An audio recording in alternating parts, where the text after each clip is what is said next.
तुम्हें अपने पूर्व चरित्र को बताता हूँ देवर्षि नारद। ये पिछले कल्प की बात, युग की नहीं, कल्प की बात। मुझे तीनों काल का ज्ञान है। मैं वेदवादी ब्राह्मणों की एक दासी का लड़का था। ये पहले बहुत सुंदर गंधर्व थे, उपबर्हण, जो देवर्षि नारद जी अपनी कथा सुना रहे कि मैं पूर्व जन्म में दासी पुत्र था, उसके पहले उपबर्हण नाम के गंधर्व थे और बहुत ही सुंदर थे। इनको इतना सब पसंद करते थे, चाहे कोई भी हो, कि इनका दर्शन करना, इनसे संभाषण करना। चित्ररथ गंधर्व ने 50 दिव्य सुंदर अपनी पुत्रियों को, उपबर्हण को ब्याहा था, बड़े ही सुंदर। एक बार ब्रह्मा जी ने भी इनको अपनी सभा में गाने के लिए बुलाया, उपबर्हण को, भगवान का यश गाने। अब ये उस सभा में तो गए, बहुत रूपवान थे, जो देखे लुभायमान हो जाए। तो ये भगवान का यश न गा करके जो अप्सराएं और सब तो रूप सौंदर्य सांसारिक गाने लगे। ब्रह्मा जी गए, सभा में बुलाए गए, हरि यश गान करने के लिए तुमने सांसारिक रूपों का गायन किया,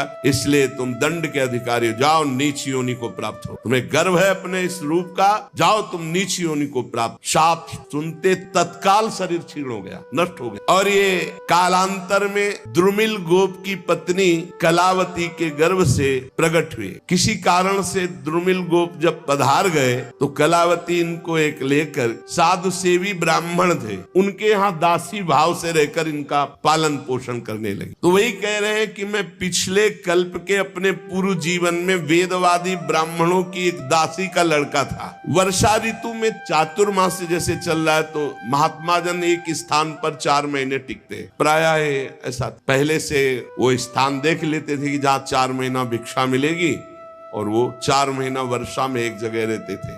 वो जब देव उत्तिष्ठिनी एकादशी आती है तब फिर सब चातुर्मास पूर्ण करके भ्रमण करते थे।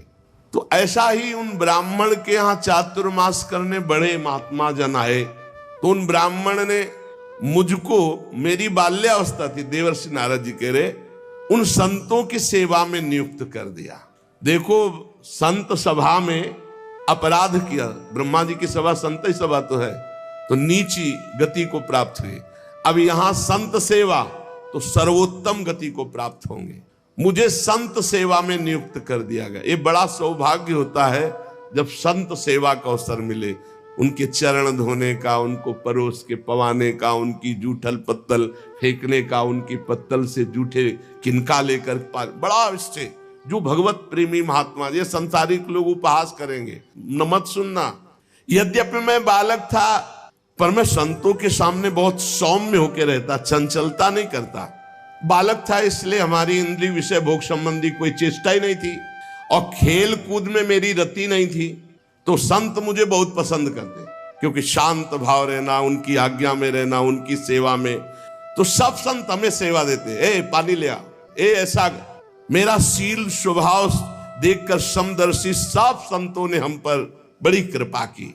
मुझे संतों की जूठी पत्तल फेंकना, उनके पात्र मार्जन करना और उसमें लगा हुआ जूठन निकाल के एकत्रित करके खाना, इससे क्या हुआ, भुंजे तद पास्त किल्विषः, जितने पाप थे सब भस्म हो गए। ये बड़ी बात है, ये बड़ी बात है। सब जनों को यही समझाते, जबरदस्ती आ गए, चलो संत सेवा में, चलो संत सेवा करो, चाहे आपको दोना पत्तल फेंक, कुछ भी करो, संत आ रहे हैं, आप इत्र छिड़को। संत आए, उनके चरण धो, एक रुमाल से पूछो, एक उनकी आरती करो, एक चंदन लगाओ, बैठा लो, भगवान की तरह उनको पवाओ, और जब पा के चले तो उससे जूठन उठाओ, एक एक किनका उठाकर एकत्रित करके पाओ। तो कह रहे, सत्कृष्ण भुंजे तदपास्त किल्विषः, सारे पाप भस्म हो गए। जो बर्तनों में, पात्र में लगी हुई जूठन होती, उसको एकत्रित कर लेता और एकांत में उसे पाता तो भगवान के लिए रोना आता, हृदय से सारे पाप नष्ट हो गए। अब तो रोज यही सौभाग्य मिलता, चातुर्मास भर संतों की कथा सुनना, बैठकर उनकी जूठन पाला, उनकी सेवा करना। तो मेरी भगवान श्री हरि में अपार रुचि हो गई। रुचि, पूरा जीवन व्यतीत हो जाता है। उद्देश्य श्री भगवान भले हो, लेकिन रुचि भोग रहती है, रुचि संसार रहती है, रुचि भगवान में हो गई। ये संतों का जूठन, संतों के वचनामृत श्रवण का। प्यारे व्यास जी संतों के संग में जब भगवान की लीला कथा होती तो मैं एकाग्रता पूर्वक सुनता और रोता, क्योंकि हृदय पवित्र हो रहा है। मेरी भगवान में अपार प्रीति होने लगी, भगवान में रुचि, महात्माओं की सेवा से मेरी बुद्धि भगवान में अचल हो गई। ये बहुत बड़ी बात, बुद्धि का भगवान में अचल हो जाना। अब उस बुद्धि में शुद्ध ज्ञान जागृत हुआ। बालक ही है अभी, ये संपूर्ण संसार असत है, ये ब्रह्म स्वरूप में कल्पित है, ये सत्य नहीं है, मैं ऐसा देखने लगा। ये बहुत ऊंची स्थिति। इस प्रकार शरद और वर्षा, इन दो ऋतुओं में तीनों समय महात्माओं का चरण धोना, महात्माओं की जूठन पाना, महात्माओं के वस्त्र धोना, उनके पास बैठकर भगवान की चर्चा सुनना, मेरे चित्त से रजोगुण तमोगुण का पूरा नाश और विशुद्ध त्रिगुणातीत भक्ति का प्रादुर्भाव हो गया। तस्यैवं मेनुरक्तस्य प्रसितस्य हतैन सहा श्रद्धानस्य बालस्य दान्तस्य अनुचरस्य च। मेरा संतों में बड़ा अनुराग हो गया, बड़ी प्रीति हो गई। मैं विनय पूर्वक संतों से यदि कुछ लेना है तो दैन्य, जैसे भगवान को दैन्य प्रिय से संतों, मैं विनय पूर्वक बर्ताव करता। संत जन मेरी श्रद्धा, मेरा संयम, मेरी विनम्रता, आज्ञाकारिता, ये देख करके बहुत प्रसन्न हुई। और जब जाने का समय हुआ तो मैं सब संतों के चरणों में लौटकर रोया कि अब कैसे जीऊंगा। 4 महीने आपका सानिध्य, चरणामृत, वचनामृत, उच्छिष्टामृत। उनमें से जो एक महापुरुष थे वे एकांत ले गए और उन्होंने भगवान के गुरुहितम ज्ञान का हमें उपदेश किया, जिसका उपदेश आगे भगवान ने उद्धव जी को किया है एकादशी स्कंद में। भगवान श्री कृष्ण के माया के प्रभाव को मैं जान गया। अब तो कुछ अच्छा नहीं लगा, कैसे भगवान मिले, कैसे भगवान का दर्शन। सत्य संकल्प व्यास जी पुरुषोत्तम भगवान श्री कृष्ण के प्रति समस्त कर्मों को समर्पित कर देने से और निरंतर भगवान की स्मृति से तीनों तापों का नाश करने वाला शुद्ध ज्ञान प्रकट हो जाता है। वो मेरे हृदय में प्रकट हो गया। अब तो जन्म मृत्यु चक्र में डालने वाली माया का मेरे ऊपर कोई प्रभाव नहीं। बड़ी प्रसन्नता हृदय में, पराभक्ति का प्रादुर्भाव। अब प्रभु का नाम गुण स्मरण बस यही चल पड़ा। प्रभु का नाम जप रहे, प्रभु की लीला गायन कर रहे, प्रभु का स्मरण कर रहे। कभी कभी एकांत में, हे प्रभु मैं आपको नमस्कार करता हूं, हे प्राणाधार आपका कैसे साक्षात्कार होगा, ऐसे प्रार्थना करता। अब मुझे संतों की कृपा से ब्रह्म ज्ञान और पराभक्ति भाव रूपा दोनों का परिचय प्राप्त हो गया था। व्यास जी ने कहा, नारद जी जब वो ज्ञानोपदेश देने वाले महात्मा जन चले गए तब फिर आपने क्या किया? उस समय आपकी अवस्था तो बहुत छोटी थी, फिर आपने अंतिम समय शरीर कैसे परित्याग किया? तो आप इस समय पूरी याद रखे हुए, काल तो सब स्मृति का नाश कर देता है, आपको पूर्व कल्प की स्मृति कैसे? पीछे युग की नहीं, पूर्व कल्प की। देवर्षि नारद जी ने कहा, जब मुझे ज्ञान देने वाले महात्मा गण चले गए तो मैं भगवान का नाम जब, भगवान का ध्यान, भगवान का स्मरण करते हुए, बहुत छोटी अवस्था थी, समय व्यतीत कर रहा था। मैं अपनी माँ का इकलौता लड़का था, वो मुझे बहुत प्यार करती थी। ये मुझे पच नहीं रहा था, ये मुझे पच नहीं रहा था कि माँ मुझे प्यार कर रही। मैं ही उसका सहारा था, इकलौता लड़का। मैंने भगवान से प्रार्थना की, प्रभु माँ के स्नेह पास से मुझे मुक्त करो। देखो, जननी जनक बंद सुत दारा, तन धन धाम सुहृद परिवारा, सबकी ममता ताग बटोरी, मम पद मनई बांध बर डोरी। मेरी योग क्षेम की चिंता माँ बहुत करती, हर समय खाया कि नहीं खाया, ऐसा वैसा, और ये मुझे बहुत अखरता क्योंकि मेरे ध्यान में विक्षेप पड़ता। कठपुतली जैसे नचाने वाले की इच्छा के अनुसार नाचती है। भगवान व्यासदेव जी से देवर्षि नारद जी कहते, संसार चक्र जिनसे चलता है वो ईश्वरों के ईश्वर भगवान श्री कृष्ण। मैंने भी सोचा भगवान का जब विधान कोई होगा तभी मुक्त हो पाऊंगा। अभी 5 वर्ष की अवस्था थी, मुझे देश काल का कुछ ज्ञान नहीं था। एक दिन मुझे सूचना मिली कि मेरी माँ गौ दूहने के लिए घर से बाहर निकली थी, रास्ते में सर्प ने, काले सर्प ने डस लिया। अब सर्प का क्या दोष, पैर छू गया होगा, काल की प्रेरणा, उसने डस लिया। माँ पधारी, मैंने सोचा महामंगल हो गया। ये लो, ये है भक्तों का हृदय। महामंगल में जोई जोई प्यारो करे सोई मोहि भावे। अब तो कोई रोक टोक नहीं ना, कोई प्यार कर। भक्तों को डर किससे लगता है जानते हो? नफरत करने वालों से नहीं, प्यार करने वालों से। जो भगवान के प्रेमी जन होते हैं वो अपमान, तिरस्कार, निंदा करने वालों से कभी डरते नहीं, लेकिन प्यार करने वाले से डरते हैं। श्रद्धावान जो हो, कहीं हमारी चित्त वृत्ति इधर न चली जाए। नारद जी ने कहा महामंगल, महामंगल बड़ा अनुग्रह है, और चल पड़े उत्तर दिशा की ओर। बस चलते ही गए। नगर, गांव, देश, खाने, खेड़े, नदी, इन सबको पार करते हुए आगे देखा बड़ा शीतल जल, जो जलाशय विशाल है। कमल खिले हुए हैं, पक्षी कुहुक रहे, भौरे मड़रा रहे। बालक 5 वर्ष का अकेला ही इतना लंबा मार्ग तय करके नरकट, बांस, सेठा, कुश, कीचक ऐसे जंगल में, वहां सांप, उल्लू, सियार, भयंकर जीवों का घर, पर मुझे भय नहीं लगा, क्योंकि मैंने जान लिया था कि वही होगा जो श्री कृष्ण रचे हैं। मुझे जोर से प्यास लगी थी, बालक था ही, इंद्रियां शिथिल हो गई थी, भूखा भी था। अब उस बढ़िया सरोवर में स्नान किया और जल पान किया, थकावट मिट गई। पास में देखा विशाल एक पीपल का वृक्ष था, वहीं जाकर आसन लगाया और बैठ गया। भयावह जंगल, पर जैसा संत महात्माओं ने मुझे बताया था भगवान का स्वरूप, वैसे ही मन ध्यान करने लगा। एकांत भक्ति भाव, वशीकृत चित्त द्वारा जे भी आर्त भाव से भगवान को पुकारा, मेरे नेत्रों में आंसू, शरीर में रोमांच, और भाव में भगवान प्रकट हो गए। भगवान, ये व्यास जी उस समय मुझे कैसे तुम्हें बतावें जो आनंद प्रकट हुआ भगवान के प्रकट होने पर। रोम रोम पुलकित हो गया, हृदय शीतल शांत हो गया, आनंद की बाढ़ आ गई, और मुझे तनिक भी ध्यान नहीं रहा मैं कौन हूं, कहां हूं, कैसा हूं। भगवान का ऐसा सुंदर रूप मेरा मन लुभायमान हो गया। बस अभी आनंद ले ही रहा था कि सहसा रूप अंतर ध्यान हो गया। अब तो आसन से उठ खड़ा हुआ, विकल हो गया, चिल्ला चिल्ला कर रोने लगा। बहुत बार आसन लगाया, ध्यान धरने की चेष्टा की, पर वो रूप नहीं आया। बार बार विकल होकर भगवान को पुकारा, अब इस रूप के बिना मैं जी नहीं सकता। अतृप्त हो गया, अशांति बढ़ गई, कैसे प्रभु का रूप अब दोबारा देखे। वन में भटकने लगा तो आकाशवाणी हुई, खेद है, इस जन्म में अब तुम दोबारा दर्शन नहीं कर सकते।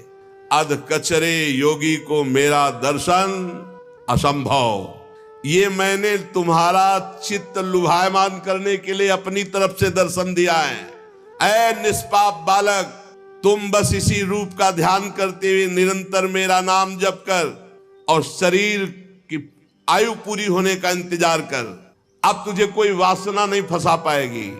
अल्पकाल में संत सेवा से तुम्हारी चित्तवृत्ति परम पवित्र हो गई, इसीलिए संत सेवा से प्रभावित होकर मैंने तुम्हें दर्शन दिया, ये तुम्हें लुभायमान करने के लिए। अब तुम्हारा यह शरीर जब छूटेगा तो तुम मेरे दिव्य पार्षद देवर्षि नारद के रूप में जन्मोगे, प्रकट होगे। ये भगवान ने कहा। तुम्हारा दृढ़ निश्चय कभी नहीं टूटेगा। सृष्टि का प्रलय हो जाने पर भी तुम्हें एक एक बात की स्मृति रहेगी। मैं हर समय तुम्हें देख रहा हूं, तुम निश्चिंत रहना। बस मेरे ध्यान में, मेरे भजन में शरीर छोड़ो और आओ, मैं दिव्य पार्षद रूप तुम्हें प्रदान करूंगा। मैंने आकाशवाणी जिस दिशा से हुई थी झुककर प्रणाम किया। बस लज्जा संकोच छोड़कर भगवान के नाम का कीर्तन करता हुआ समय व्यतीत करता। कब शरीर छूटे। स्पृहा, मद, मत्सर ये सब नष्ट हो चुके थे। अब तो काल की प्रतीक्षा करता हुआ केवल विचरण करता। भगवान की कृपा से मेरा हृदय कृष्ण प्रेम से भर गया। जैसे बिजली कौंधती ऐसे अचानक मृत्यु आई और मेरे शरीर को नष्ट कर दिया। जे भी शरीर नष्ट हुआ तो सीधे भगवान के समीप गया और भगवान ने मुझे दिव्य चिदानंद में देवर्षि नारद शरीर दिया। ये पांच भौतिक नहीं है, ये चिदानंद है। त्रिभुवन में कहीं भी वायु के समान देवर्षि नारद जी जान, और कभी मृत्यु नहीं होनी। प्रारब्ध कर्म पांच भौतिक शरीर में होते हैं, चिदानंद में नहीं।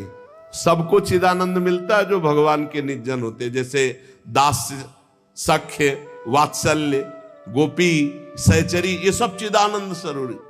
जब भगवान नारायण कारणों प्रणय कालीन समुद्र के जल में शयन करते हैं, उस समय भगवान ब्रह्मा जी सारी सृष्टि को समेट के, जैसे दुकानदार अपनी पूरी दुकान को समेट के घर जाता है, ऐसे सब समेट के भगवान की श्वास के साथ उनके उदर में जाके पूरी सृष्टि लेके शयन करते हैं। 1000 चतुर्युगी बीत जाने पर जब ब्रह्मा जी जगते, तब सृष्टि करने के लिए तीनों लोकों के जीव सब बाहर आ जाते हैं। फिर दुकान फैला दी। ये ऐसे ही चल रहा है। मैं भगवान की कृपा से बैकुंठ से लेकर अनंत जितनी रचना है सब में बिना रोक टोक के विचरण करता हूं। मेरा कभी एक क्षण के लिए भी भगवान का भजन नहीं छूटता। और भगवान ने मुझे अपने कर कमल से स्वर ब्रह्म ये वीणा दी है, और इस वीणा में सा रे गा मा पा ध नी, सा षडज, र ऋषभ, गा गांधार, मा मध्यम, पा पंचम, धा धैवत और ना निषाद, ये सातों स्वर, सातों राग, ये सब विराजमान है इस वीणा में। षडज, ऋषभ, गांधार, मध्यम, पंचम, धैवत, निषाद, सा रे गा मा पा ध नी, ये विभूषित दिव्य वीणा है। इसमें मैं भगवान के नाम का और लीलाओं का गायन करता रहता हूं, और जब चाहता हूं उसी समय प्रभु प्रकट होकर मुझे दर्शन देते हैं। जब जब जहां पुकारा भगवान वही है। कैसा सौभाग्य ये भजन का फल। तुरंत बुलाने पर तुरंत आकर भगवान हमें दर्शन देते। देवर्षि नारद जी के तुरंत आहूतयु में शीघ्रम दर्शनम याति चेतसी, हे कृष्ण, तो उसी समय जिस समय पुकारा तो कह रहे हैं आहूतयु में शीघ्रम दर्शनम याति चेतसी, उसी समय शीघ्रता पूर्वक भगवान आते हैं। जिन लोगों का चित्त निरंतर विषय भोगों की कामना से आतुर हो रहा है, उनके लिए बात समझना भी बड़ा कठिन होगा। लेकिन यदि वो भी नाम जप करने लगे, भगवान की लीलाओं का गायन करे, तो मेरा अपना अनुभव है कि इसी से उनको भगवत प्राप्ति हो जाएगी। ये काम और चोट, लोभ की, मोह की, क्रोध की, ऐसी बार बार दे रहे हृदय में। भगवान के नाम जप से और लीला गायन से जैसी शांति मिलती, वैसी किसी और साधना से नहीं। बार बार इस बात को पकड़ लो। यम नियम आदि योग मार्गों से वैसी शांति नहीं मिलती। व्यास जी, आप निष्पाप हैं। आपने मुझसे जो कुछ पूछा था वो अपने जन्म और साधन का रहस्य और आपकी आत्मतुष्टि का उपाय मैंने बतला दिया। श्री सूत जी कहते हैं, शौनकादि ऋषियों, देवर्षि नारद जी व्यास जी से इस प्रकार कहकर जाने की अनुमति ली, और वीणा में तान छेड़ते हुए स्वच्छंद विचरण करते हुए भगवान का नाम गुण। नारद जी हर समय भगवान का नाम, वो धन्य भाग है उस महाभागवत को जिसकी जिह्वा पे नाम चल रहा है। आहा अहो देवर्षि धन्योयम यत् कीर्तिम सारंग धन्वना, गायन माद्यन निदम तंत्र्या रमयत्यातुरम जगत। हर समय वीणा में नारायण नारायण नारायण नारायण और भगवान की लीलाओं का गायन। धन्य है ये देवर्षि नारद जो सारंग पाणी भगवान श्री हरि की कीर्ति, उनका नाम हर समय आनंद मगन होकर गाते हैं, और त्रिभुवन में जिधर जाते हैं उधर मंगल करते हैं, त्रिताप का नाश करते हैं। श्री शौनक जी ने पूछा, सूत जी, सर्वज्ञ एवं सर्वशक्तिमान भगवान व्यास देव जी ने जब नारद जी का ये वचन सुना, फिर उनके चले जाने पर उन्होंने क्या किया? श्री सूत जी ने कहा, ब्रह्म नदी सरस्वती के पश्चिम तट पर शाम्याप्रास नामक एक आश्रम है। वहां ऋषियों के यज्ञ चलते ही रहते हैं। वहीं व्यास जी का अपना आश्रम है। उसके चारों ओर बेर का सुंदर वन है। उस आश्रम में बैठकर उन्होंने आचमन किया, बद्रीवन, और स्वयं अपने मन को समाहित किया। उन्होंने भक्ति योग के द्वारा अपने मन को पूर्णतया एकाग्र और निर्मल करके आदि पुरुष परमात्मा और उनके आश्रय में रहने वाली माया को देखा, जिस माया से मोहित होकर ये जीव तीनों गुणों से अतीत होने पर भी अपने को त्रिगुणात्मक मान लेता है, और इस मान्यता के कारण भारी दुख भोगता है, जन्म मरण आदि। इस अनर्थों की शांति का साक्षात साधन है केवल भगवान का निरंतर चिंतन। पकड़ो, संपूर्ण माया से बचने का एकमात्र उपाय है निरंतर भगवान का भजन, निरंतर चिंतन। परंतु संसार के लोग इस बात को नहीं जानते हैं, यही कारण है कि उनकी दुर्गति होती है। बात पकड़ लो। इसीलिए बहुत सरल भावों से भगवान की महिमा, भगवान के सिद्धांत जिसमें भरे पड़े हैं, ऐसे श्रीमद् भागवत की संहिता की रचना की भगवान व्यास देव जी ने। इसके श्रवण मात्र से पुरुषोत्तम भगवान श्री कृष्ण के प्रति परम प्रेममयी भक्ति हो जाती है। जो निरंतर भगवान की भक्ति से हृदय भरा रहता है, उसका परिचय होता है कि निरंतर भगवत स्मरण परायण। भक्ति का क्या स्वरूप है? देवर्षि नारद जी ने बताया, तदर्पिता अखिलाचारिता तद्स्मरणेन परम व्याकुलते।